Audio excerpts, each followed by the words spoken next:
اور دوسرے نمبر پر آنے والی جماعت کو صدارت، اور پھر کہتے ہیں ذرائع کے مطابق تخمینہ لگایا گیا ہے۔ یہ کون سے ذرائع ہیں جو کہ سہیل وڑائچ کو بتا رہے ہیں کہ یہ تخمینہ لگایا گیا ہے؟ تخمینہ، سروے نہیں بتا رہے، تخمینہ لگایا گیا ہے۔ عوام کو انہوں نے نواز شریف اور عوام کو انہوں نے حامد میر سمجھ رکھا ہے، اور موصوف فرماتے ہیں کہ نونی 75 سے 80 نشستیں جیتیں گے، جبکہ پیپلز پارٹی 60 سے 65 نشستیں جیتے گی۔ اور پھر آگے چل کر، کیونکہ انہیں پتا تھا سوال اٹھے گا کہ پیپلز پارٹی کو کہاں سے، یہ پھر نون کی طرف بھی آتے ہیں، پہلے پیپلز پارٹی سے شروع کرتے ہیں کہ انہیں کہاں سے یہ 65 نشستیں ملیں گی، تو موصوف کہتے ہیں کہ سندھ سے وہ 40۔ ارے جناب، آپ کا گراؤنڈ پر بالکل ورک نہ ہونے کے برابر ہے۔ پہلی بات تو یہ ہے کہ سندھ میں اب 40 نہیں، سندھ میں اب 39 نشستیں ہیں، 22 نشستیں کراچی کے اندر چلی گئی ہیں۔ ان 39 نشستوں کے اندر بھی جو لیٹسٹ سروے ہیں وہ یہ بتا رہے ہیں کہ 15 سے زائد نشستیں کراچی کے علاوہ سندھ میں ایسی ہیں جہاں پر پاکستان تحریک انصاف اپنے سیاسی مخالفین کو بہت بڑا سرپرائز دے سکتی ہے۔ سہیل وڑائچ صاحب، پلوں کے نیچے سے خاصا پانی بہہ چکا، اور موصوف یہ فرماتے ہیں کہ سندھ کی ساری 40 لے لیں گے، اور پھر سوال کا جواب خود ہی دیتے ہیں کہ عقلی طور پر 40 کی تو بات سمجھ آتی ہے، باقی 25 نشستیں کہاں سے حاصل کریں گے؟ تو جواب آتا ہے کہ کراچی بھی تو خالی پڑا ہے۔ کہاں سے خالی پڑا ہے؟ کس نے آپ کو کہا؟ 22 نشستوں کے اوپر 18 نشستیں ایسی ہیں جہاں پاکستان تحریک انصاف اپنی ساتھی جماعتوں سے، جو مخالف سیاسی جماعتیں ہیں ان سے آگے ہے، 3 کے اوپر ایم کیو ایم، اور صرف ایک ایسی نشست ہے جہاں پر پیپلز پارٹی آگے ہے۔ اور یہ سرویز اسی پلیٹ فارم پر ہم پاکستانی عوام کے سامنے، اپنے ویورز کے سامنے رکھ چکے ہیں۔ دوسرے اپنے چینل پاکستان الیکشن سیل پر بڑی ڈیٹیل کے ساتھ کراچی کا تفصیلی انتخابی جائزہ پیش کر چکے ہیں، اور موصوف فرماتے ہیں ان 40 میں سے 8-10 نشستیں کراچی، اور بھائی 8-10 اگر یہاں سے لے جائیں، سندھ میں بھی آپ کے بقول 40 لے جائیں تو پھر بھی 48 اور 50 ہوئیں، تو 65 نشستیں، باقی 15 آپ نے اپنے کھیسے سے نکال کے انہیں دینی ہے۔ کیوں پاکستانی عوام کو آپ کنفیوز کرتے ہیں؟ سہیل وڑائچ صاحب، 25 برس پہلے شاید کبھی، اس پر بھی ہمیں یقین نہیں ہو سکتا ہے کہ آپ کبھی کوئی انتخابی دانشور رہے ہوں، لیکن اب آپ صحافتی بددیانتی کا مظاہرہ کر رہے ہیں اور پاکستانی اسٹیبلشمنٹ کی خواہش کے اوپر کالم لکھ رہے ہیں، پاکستانی عوام کا ذہن بنانے کے لیے، ان کی ذہن سازی کرنے کے لیے۔ اور پھر موصوف فرماتے ہیں نواز لیگ 75۔ او بھائی، کہاں سے نواز لیگ 75 سے 80 نشستیں جیت جائے گی؟ بقول آپ کے کہ 2018 کے اندر بھی نواز شریف مقبول تھے، تو جب وہ مقبول تھے اپنے مقبولیت کے دور میں وہ 70 نشستیں نہیں حاصل کر سکے، پورے پنجاب سے 65-66 نشستیں حاصل کیں، اور اب جب کہ پاکستانی عوام ان کا نام تک سننا پسند نہیں کرتے۔ ارے بھائی، آپ کے خیال میں نواز شریف کوئی ایٹم بم کے دھماکے، کوئی میٹرو اور پتہ نہیں کیا، یا آپ اس کو چھوڑیں موٹر وے؟ جو پاکستان کے بچے، نوجوان نسل 1999 2000 کے بعد پیدا ہوئے ہیں، انہیں نواز شریف کے ماضی کا بھی اور تمام تر چیزوں کا اندازہ ہے۔ ان کے سامنے اس بات کی کیا اہمیت ہے کہ جناب موٹر وے بنائی اور اس قسم کے کام کیے؟ اس وقت 25 برس سے کے عمر کے جو ووٹر کی تعداد ہے، ذرا ان کی ریشو نکال کر دیکھیے الیکشن کمیشن کی ویب سائٹ کے اوپر، کہاں سے 75 سے 80 نشستیں آپ دے رہے ہیں؟ تو پہلا بیانیہ، یہ خود ساختہ ترجمان جو کہ بول اٹھے ہیں اس معاملے کے بعد، نظر آنے کے بعد کہ پاکستان تحریک انصاف کے حق میں اہم ترین فیصلہ عدالتوں سے، کہ جس کے نتیجے میں 9 مئی فارغ، سائفر تو پہلے ہی فارغ ہو چکا، اعتزاز احسن واضح طور پر بیان کر چکے کہ کچھ بھی نہیں ہے اس کے اندر، اور اب عوام کی ذہن سازی کرنے کے لیے اس قسم کے کالم۔ اچھا، بات یہیں تک نہیں رکتی، اور ایک اور صاحب بھی ہیں، ان کو بھی جو ہے وہ آگے میدان میں لایا جاتا ہے، ان کا نام ہے انصار عباسی، اور موصوف کہتے ہیں چند دن پہلے وہ کالم لکھتے ہیں، اور کالم کے اندر وہ کیا بات کرتے ہیں کہ اگر عمران خان معافی نہیں مانگتے، الیکشن ہو جاتے ہیں، عمران خان الیکشن جیت جائیں گے کیونکہ وہ مقبول ترین ہیں، لیکن الیکشن جیتنے کے بعد کیا ہوگا؟ پہلے دن ہی سے ان کی اسٹیبلشمنٹ کے ساتھ لڑائی ہوگی۔ یعنی وہ دھمکیاں دے رہے ہیں کیا پاکستان تحریک انصاف کو؟ کس کی طرف سے وہ یہ پیغام پہنچا رہے ہیں؟ کیا ایسا ہو سکتا ہے کہ جس کو پاکستانی عوام منتخب کریں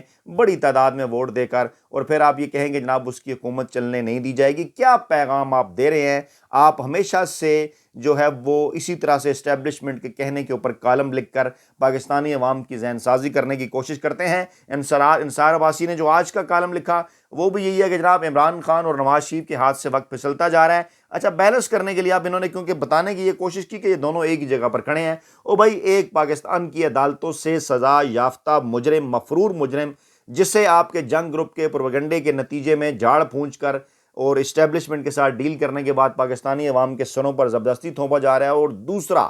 عمران خان کے جن کے حوالے سے تمام تر جھوٹے جو کیسز ہیں اس کے اوپر اس وقت پاکستان کا عدالتی نظام شرمندہ ہے، شرم سے منہ چھپا رہا ہے۔ کوئی جج وہاں پر بیٹھنے کو اس لیے تیار نہیں کہ پتہ ہے انہیں فیصلے کہاں سے لکھ کر آ رہے ہیں، بینچز پر بینچز ٹوٹ رہے ہیں، اور ایک جو سزا نام نہاد دی بھی وہ بھی معطل ہو چکی ہے، اور آپ ان دونوں کو ایک جگہ پر رکھ کر پیش کر رہے ہیں کہ دیکھیں جناب وقت پھسلتا جا رہا ہے۔ میسج اس کے اندر بھی دیا گیا عمران خان کو کہ دیکھیں جناب عمران خان صاحب آپ ڈیل کر لیں، کیونکہ نواز شریف کے ساتھ تو ہم نے ڈیل کر لی ہے، اور باقی اگر جب ان کی نائلی ختم کریں گے تو باقی ڈیل بھی ان کے ساتھ ہو جائے گی۔ یعنی یہ دو ترجمان واضح طور پر جو پاکستانی اسٹیبلشمنٹ کے ہیں وہ اس وقت پاکستان تحریک انصاف کے خلاف عوام کی جو ذہن سازی ہے اس کو کرنے کی کوشش کر رہے ہیں۔ سائفر کیس میں چیئرمین پی ٹی آئی نے درخواست ضمانت جمع کرائی ہے۔ بیرسٹر سلمان صفدر نے اسلام آباد ہائی کورٹ سے چیئرمین پی ٹی آئی کی ضمانت مسترد کرنے کے فیصلے کے خلاف دائر درخواست کے اندر، کیونکہ یہ درخواست سپریم کورٹ آف پاکستان کے اندر ہوئی ہے اس لیے آپ کے سامنے رکھ رہے ہیں معاملہ، کیونکہ اب میں نے آپ کو کہا تھا کہ تمام تر معاملات آہستہ آہستہ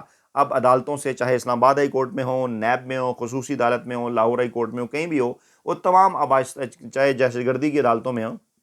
انسداد دہشت گردی کی، اب آہستہ آہستہ جائیں گے وہ سپریم کورٹ آف پاکستان کے پاس، اور وہاں پر عوام دیکھ رہے ہیں کہ وہ چیف جسٹس صاحب جو کہ آئین اور قانون کے حوالے سے دعوے کرتے اور نظر آتے تھے، کیا اب ان سے یہ ایکسپیکٹ کیا جا سکتا ہے کہ عمران خان کے معاملے کے اوپر وہ آئین اور قانون کو پس پش ڈالیں گے؟ اگر ایسا کریں گے تو بلا شبہ تاریخ کے مجرم ہوں گے پاکستان کی عوام، اور پاکستان کی تاریخ انہیں کس نام سے یاد رکھے گی اگر وہ ایسا کام کرتے ہیں؟ تو اس کے لیے کوئی زیادہ غور و فکر کی ضرورت نہیں، سب کو پتہ ہے۔ اور اسی لیے اس وقت جو سپریم کورٹ آف پاکستان کے اندر چیف جسٹس قاضی فائز عیسیٰ صاحب کے اوپر جو بھاری ذمہ داری بنتی ہے وہ یہی بنتی ہے کہ جناب عمران خان جن کے اوپر غیر آئینی اور غیر قانونی کیسز ہیں، جن کو غیر آئینی اور غیر قانونی طریقے سے جیل کے اندر رکھا گیا ہے، ان کے خلاف جو کیسز ہیں ان کی فوری طور پر سماعت کی جائے، جو ان کی درخواستیں ہیں آئین اور قانون کے مطابق فیصلہ کیا جائے، اور آئین اور قانون کے مطابق اگر فیصلہ ہوتا ہے تو بلا شبہ عمران خان بہت جلد پاکستانی عوام میں ہوں گے، اور پھر ایک اور جگہ سے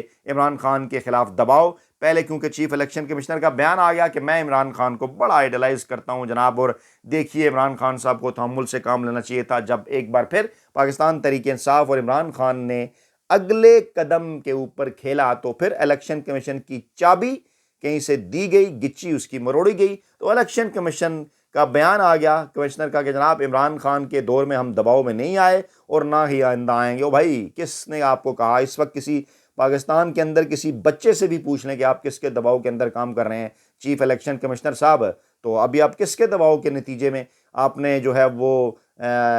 یو ٹرن تو لفظ استعمال کرتے ہیں نا، ایک محاورہ ہے تھوک چاٹا، کو برا یہ مطلب محاورہ ہے، یہ نہیں کہ ہم آپ کے لیے ایسا لفظ استعمال کر رہے ہیں، آپ نے تھوک چاٹنے سے مراد یہی ہے نا کہ چند دن پہلے آپ کا موقف تھا کہ آپ نہیں ملنا چاہتے صدر سے اگر وہ بلائیں، اور آپ بھاگم بھاگ آپ قاضی فائز عیسیٰ صاحب کے کہنے پہ پہنچ رہے ہیں، تو قاضی صاحب کو بھی کہیں سے کچھ میسج،